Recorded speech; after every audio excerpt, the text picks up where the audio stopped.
പസകസ്വപ്നം വന്നു മനസ്സിൽ. Or even the violins.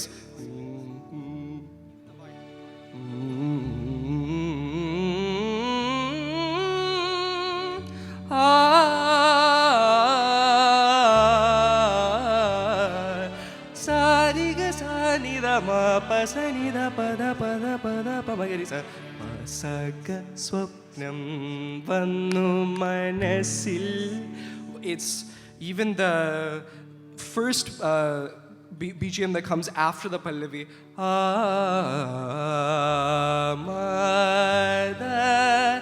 sanida padamanida pamagari sanida sari sani saga magari gama pamagama nisaga.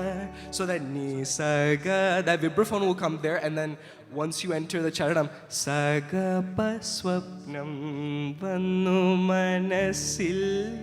And the same with Devaraja Master, nisaga sangal gasa. And then if you look at the charanam, sagapaswapnam vannu manasil kuluttiya karpura kinnavumai എൻ്റെ മായ ധനി പദമപഗ. And the sort of Harikamboji sa sarigama padani sa saridapamagari sa vinata sutavanudane. Or even unde tiramudogadu kachidi poke manasa.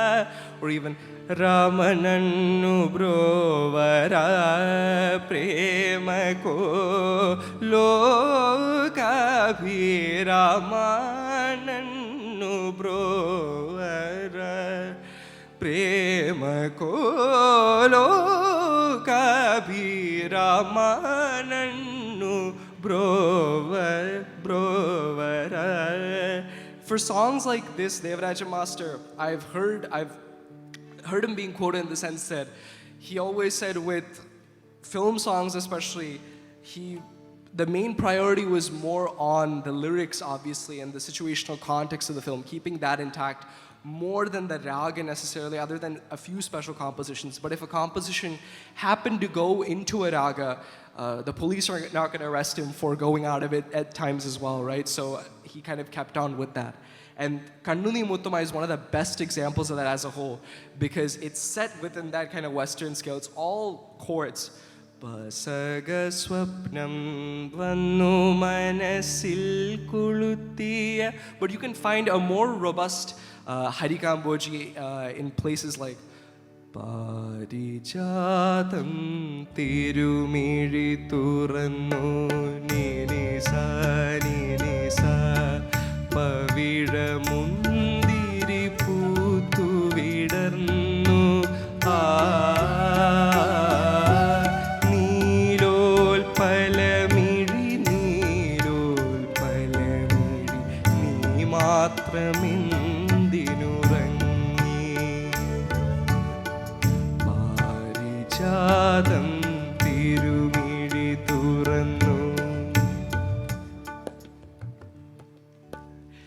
So many songs like that. Or even you can find a more robust Harikamboji in ഓമനത്തിങ്കളിന്നോണം പിറക്കുമ്പോൾ താമര കുമ്പിലിൽ പനിനീരോ.